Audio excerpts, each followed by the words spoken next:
Setiap hari, aktivitas yang kita lakukan berpotensi menghasilkan sampah. Sampah yang dihasilkan biasanya berupa sampah organik, yaitu segala sesuatu yang mudah terurai, misalnya daun-daun kering, tulang, duri, dan lain-lain. Dan sampah non-organik atau sampah yang sulit diurai, misalnya plastik, logam, kertas, dan lain-lain. Karena dihasilkan setiap hari, pengelolaan sampah yang kurang baik bisa menimbulkan masalah. Sampah yang dibuang sembarangan akan menumpuk, berbau, dan menjadi tempat berkembangnya penyakit. Sampah yang dibuang ke sungai bisa mencemari badan air dan mengakibatkan penyumbatan yang bisa berdampak banjir. Sampah yang dibakar juga akan mencemari udara, menurunkan kualitas lingkungan, dan bisa berdampak pada pemanasan global. Selain itu, penumpukan sampah yang tidak terkelola juga tentunya akan menurunkan nilai estetika kota secara keseluruhan. Kalau sudah begini, rusaklah lingkungan kita. Bagaimana caranya? Pengelolaan sampah yang baik menjadi kunci. Pengelolaan sampah harus berwawasan lingkungan, menetapkan prinsip kemandirian yang produktif, dan mengedepankan prinsip 3R. Apa itu 3R? 3R. 3R adalah singkatan dari reduce, reuse, dan recycle. Reduce adalah upaya mengurangi timbulan sampah. Contohnya, memakai tas belanja, mengurangi penggunaan tisu, mengurangi penggunaan pampers. Reuse artinya upaya menggunakan kembali bahan atau barang supaya tidak langsung menjadi sampah. Contohnya, botol plastik tidak dibuang tapi masih dapat kita gunakan menjadi vas atau tempat pensil. Recycle artinya menggunakan kembali bahan yang telah melalui proses pengolahan, misalnya plastik bekas diolah menjadi biji plastik yang kemudian bisa diproses menjadi benda-benda plastik seperti ember misalnya. Nah, program 3R ini bisa menjadi salah satu solusi untuk menata lingkungan dalam penanggulangan sampah, antara lain melalui pembangunan infrastruktur TPS atau tempat pengolahan sampah yang berprinsip 3R. Pembangunan TPS 3R dilaksanakan dengan metode berbasis masyarakat guna mengurangi timbunan sampah yang diangkut ke TPA atau tempat pemrosesan akhir dan memanfaatkan sampah sebagai sumber daya sehingga umur TPA menjadi lebih panjang.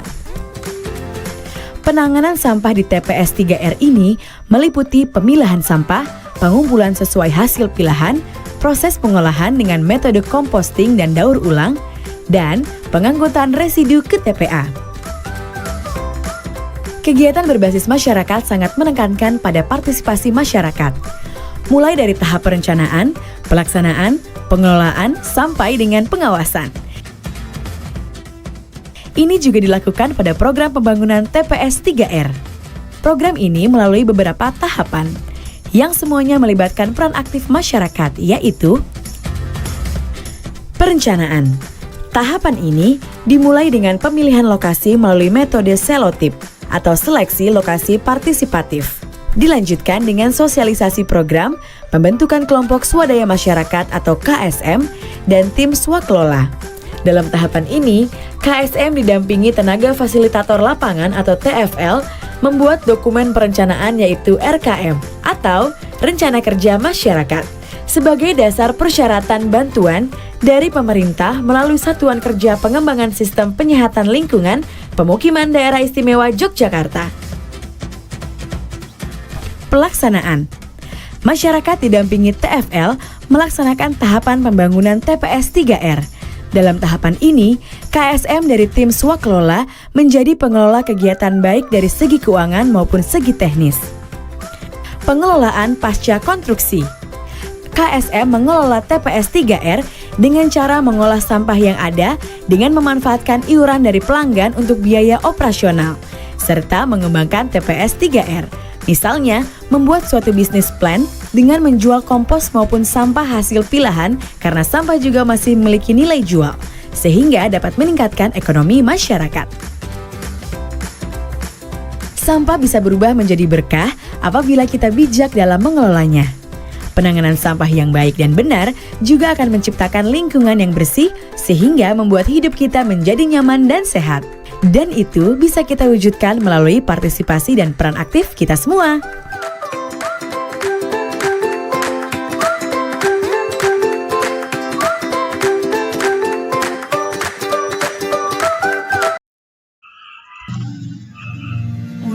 Halo semuanya, selamat pagi. Selamat berjumpa kembali. Hari ini kita akan belajar tentang dataran tinggi, dataran rendah, pesisir atau pantai. Dataran tinggi adalah daratan yang mempunyai ketinggian lebih dari 200 meter di atas permukaan laut.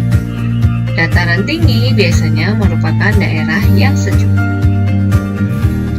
Contoh dataran tinggi di Indonesia. Yang pertama ada dataran tinggi Dieng di Jawa Tengah, dataran tinggi Puncak Jawa Barat, dataran tinggi Tengger Jawa Timur, dataran tinggi Pasai di Aceh, dataran tinggi Minangkabau di Sumatera Barat, dan dataran tinggi Baruy di Sulawesi Tengah. Apa sih manfaat dataran tinggi? Dataran tinggi dimanfaatkan untuk pertanian tanaman sayuran dan buah-buahan, perkebunan kopi, serta perkebunan teh. Dataran tinggi juga dimanfaatkan sebagai tempat peristirahatan dan objek wisata karena kondisi iklimnya yang sejuk. Lalu kita lihat kehidupan sosialnya. Dari segi pendidikan, masyarakat di daerah dataran tinggi memiliki kesempatan yang lebih kecil dalam memperoleh pendidikan, sehingga tingkat pendidikan umumnya masih rendah. Perkembangan teknologi pun lamban karena daerahnya yang terpencil dan sulit dijangkau. Kemudian, kehidupan ekonominya, masyarakat yang tinggal di dataran tinggi kebanyakan bekerja sebagai petani. Umumnya, mereka bertani sayur-sayuran, buah-buahan, dan tanaman perkebunan. Selain bertani, ada juga pedagang, usaha penginapan, dan rumah makan, karena dataran tinggi dimanfaatkan sebagai tempat wisata. Kemudian, budaya masyarakat di dataran tinggi masih menghormati kekerabatan atau keluarga besar. Hubungan antara masyarakat pun masih sangat akrab. Kebudayaan atau tradisi masyarakat masih sangat kental. Misalnya ritual ruatan rambut gembel yang merupakan peninggalan leluhur yang hingga sekarang masih menjadi tradisi turun-temurun di dataran tinggi Dieng, Jawa Tengah. Sekarang kita lihat dataran rendah. Dataran rendah adalah suatu hamparan tanah lapang dengan ketinggian yang relatif rendah, yaitu tidak lebih dari 200 meter di atas permukaan laut. Dataran rendah berupa tanah yang rata atau landai mendekati rata. Dataran rendah juga dikenal dengan istilah dataran aluvial. Dataran rendah muncul sebagai akibat adanya sedimentasi sungai. Dataran rendah biasanya berdekatan dengan daerah pantai dan hilir sungai. Contoh dataran rendah di Indonesia. Yang pertama, kita lihat ada dataran rendah Surakarta, dataran rendah Palembang. Dataran rendah Palembang merupakan daerah yang dialiri oleh Sungai Musi. Kemudian yang ketiga ada dataran rendah Semarang. Yang keempat ada dataran rendah Kalimantan Tengah. Kemudian ada manfaat dataran rendah. Karena tanahnya yang subur dan juga suhu udara yang tidak terlalu dingin, dataran rendah digunakan sebagai tempat tinggal dan biasanya termasuk kawasan padat penduduk. Wilayah dataran rendah banyak dimanfaatkan sebagai wilayah pemukiman, pertanian, dan kawasan industri. Kita lihat ya kehidupan sosialnya. Masyarakat yang tinggal di dataran rendah mempunyai kualitas hidup yang baik karena perekonomian di daerah dataran rendah berkembang pesat. Kehidupan ekonomi masyarakat yang tinggal di dataran rendah sebagai petani. Umumnya masyarakat bertani padi, jagung, kacang-kacangan, ketela, dan sebagainya. Selain itu ada juga usaha peternakan seperti kerbau, kambing, dan sebagainya. Masyarakat petani biasanya akan mengadakan perayaan adat setelah musim panen. Nah, sekarang kita lihat daerah pantai ya. Pantai adalah daratan yang berbatasan langsung dengan laut. Contoh pantai di Indonesia ada Pantai Ancol di Jakarta, Pantai Parangtritis Yogyakarta, Pantai Kuta di Bali, Pantai Senggigi di Lombok. Sekarang kita lihat lagi, apa sih manfaat pantai itu? Wilayah pantai dimanfaatkan sebagai daerah wisata.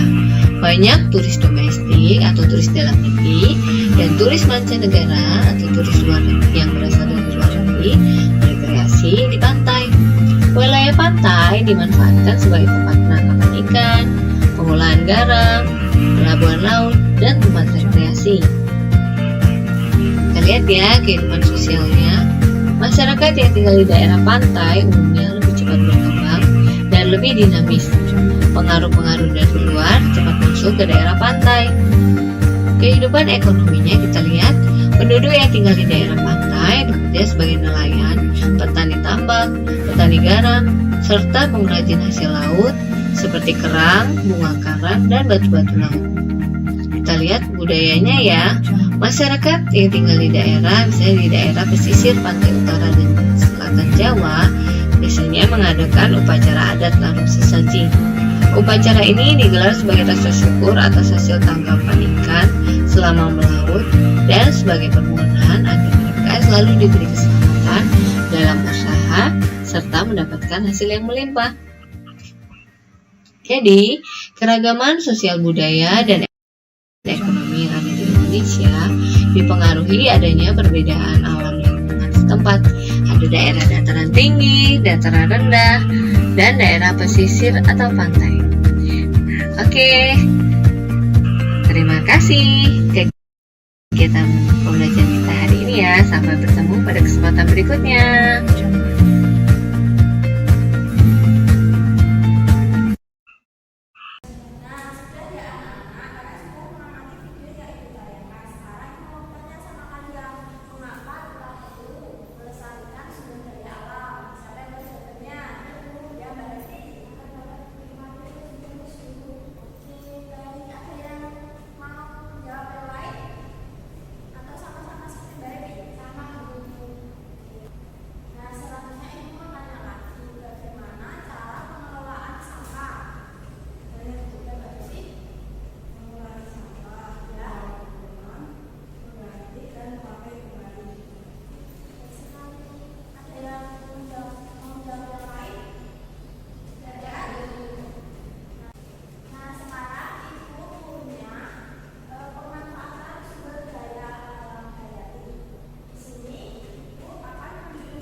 Udah selesai semuanya?